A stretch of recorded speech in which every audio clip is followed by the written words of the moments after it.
लीलावती का चढ़ावा। चढ़ावा शब्द तो आपने काफ़ी सुना होगा, पर ये चढ़ावा काफ़ी ज़्यादा भयानक था। आप समझ सकते हो कि इस कहानी में एक अजीब सी चीज़ है जो मैं आपको कहानी में बताऊंगी और ज़्यादा डरावना है। तो चलिए चलते हैं लीलावती की इस कहानी की तरफ। और ये काफ़ी ज़्यादा भयानक कहानी शुरू होने के पहले स्टार्टिंग में मैं आपसे कहना चाहती हूँ कि अगर आप मेरे चैनल पे नए हैं तो प्लीज़ चैनल को सब्सक्राइब ज़रूर कर लीजिएगा और लाइक और शेयर करना ना भूलिए। तो चलिए चलते हैं और स्टार्ट करते हैं ये कहानी। तो लीलावती नाम की एक महिला जो थी काफ़ी ज़्यादा मेहनती। उसके फैमिली में एक लड़का, एक लड़की और अब एक उसका पति, तीनों ये 4 जने रहते थे। लीलावती जो थी वो काफ़ी ज़्यादा भयानक हो चुकी थी क्योंकि उसके साथ एक इंसिडेंट हो गया था। लीलावती काम पर जाती थी तो वहीं पर उसका मर्डर हो गया था। वो भूखी प्यासी थी, मीन्स के सुबह से जो निकली थी वो लोग थोड़े गरीब थे। वो केवल रात में ही खाना खाते थे, सुबह का लंच नहीं ले जाते थे, इतना अफोर्ड नहीं करते थे। तो लीलावती अपने घर से निकली तो उसने कुछ भी नहीं खाया था। वो शाम की छुट्टी के बाद आती है, अच्छे से सपना संजोती है कि अब मैं घर जाती हूँ, आज तो बड़ी अच्छी कमाई हुई है, आज ज़्यादा अच्छे से पकवान बनाऊँगी और खूब पेट भर के मैं भी खाऊँगी और अपने बच्चों को, पति को भी खिलाऊँगी। इस तरीके का सपना संजोकर वो घर की तरफ जाती है। तो उसके रास्ते में एक पुल पड़ता है। पुल के पहले एक अंधेरा सा होता है। अंधेरे में कोई भी निकल नहीं पाता है, पर लीलावती इतनी स्ट्रांग थी कि रोज़ निकल जाती थी क्योंकि वहाँ पर डाकू और ये जो चोर रहते हैं वो लोग वहाँ रहते थे। चोरी के इरादे से लीलावती के पास अभी पूरे महीने की सैलरी थी और उस इरादे से उसका मर्डर कर देते हैं वो चोर, पैसे चुरा कर ले जाते हैं। लीलावती को जिस समय मारा जाता है वो काफ़ी भूखी और प्यासी रहती है और उसे उस पुलिया के पास में ही, बिल्कुल पास में ही गड़ा दिया जाता है। अभी लीलावती की लाश नहीं मिली थी। घर वाले लोगों को यही था कि हमारी माँ जो है वो वापस आएगी, उसे कुछ भी नहीं हुआ है। उसकी पत्नी, उसे जो लीलावती का पति था उसे भी विश्वास था कि पत्नी को भी कुछ नहीं हुआ है। अब तीनों अपने उसमें थे कि हमें हमारी मम्मी वापस चाहिए, पत्नी वापस चाहिए। वो लोग पुलिस कंप्लेन करते हैं, कहीं से भी कुछ भी नहीं हो पाता है। महीना बीत जाता है और वो वहीं नीचे गड़ी थी पुल के पास में। अब जो लीलावती थी वो वहाँ से ही जो इसकी पति को और उसकी बच्चों को सपने में दिखती है और कहती है मुझे खाना चाहिए, तुम मुझे खाना दे दो। तो वो कहते हैं कि नींद में ही उठते हैं एकदम घबरा के कि तुम्हारी मम्मी मुझे दिखी है और मुझे खाना मांग रही है। उसके पापा से कहते हैं हमें भी यही हुआ है पापा। अब जो एक दिन उसके जो दोस्त था उसके पति का, वो शहर से आता है क्योंकि उसका जो पति था उसने कहा कि मैं न्यूज़ में दूंगा, शायद मेरी पत्नी कहीं बाहर हो तो न्यूज़ देखकर वो ज़रूर आ जाएगी। तो वो उसका इंटरव्यू लेने के लिए आता है। अब इंटरव्यू लेना है तो उस पुलिया से पार भी करना होगा। पुलिया के थोड़ी ही पहले एक दुकान है, वहाँ पर उसने लीलावती का घर पूछा कि यहाँ पर जो लीलावती रहती थी वो केस जो चल रहा है उसके जो घर है वो कहाँ है। तो कहता है हमें नहीं पता, हम इसके बारे में नहीं जानते हैं। तो उन पुल के पास में ही एक लेडी खड़ी होती है, वो कहती है कि मुझे ये घर पता है, तो चलिए चलते हैं, मैं आपको वहाँ ले जाती हूँ। लीलावती खुद ही उस आदमी को लेकर अपने घर जाती है और कहती है दूर से ये जो दरवाज़ा दिख रहा है जहाँ लाइट चल रही है वही लीलावती का घर है। अब वो लड़का जो रहता है उसे धन्यवाद कहता है और चला जाता है।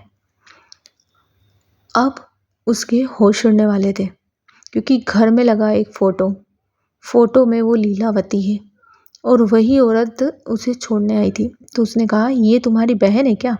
बोले नहीं, ये मेरी पत्नी है, यही तो है लीलावती।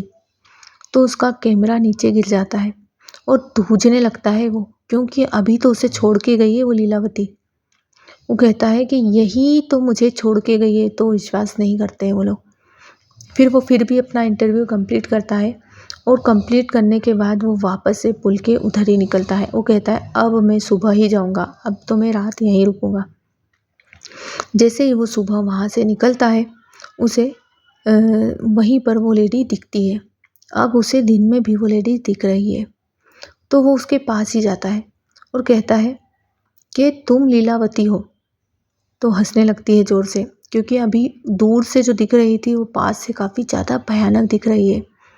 उसकी स्किन जो थी पूरी लटकी हुई थी। वो कहता है कि ऐसा क्या कर रही हो तुम, जो तुम लोगों को यहाँ परेशान करने लगी हो।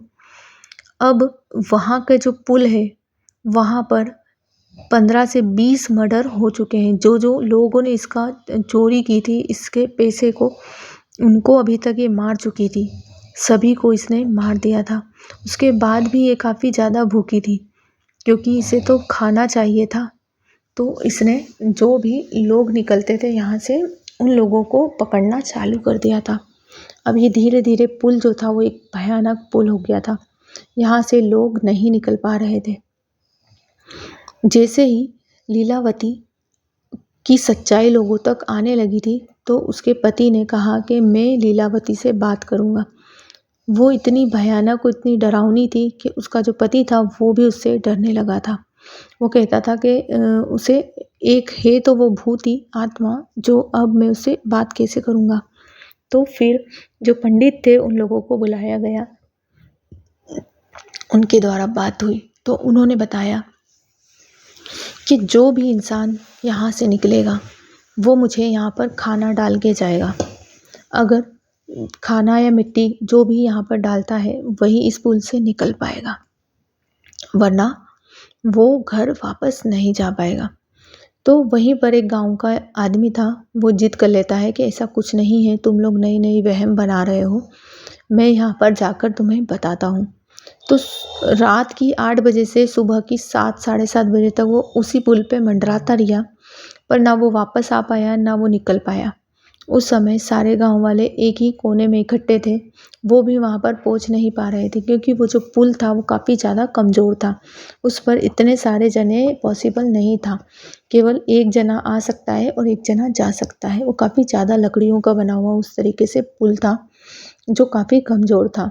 पर वो जो गाँव का आदमी था, जो विश्वास नहीं कर रहा था, वो पूरी रात वहाँ पर पागलों की तरह भटकता रहा।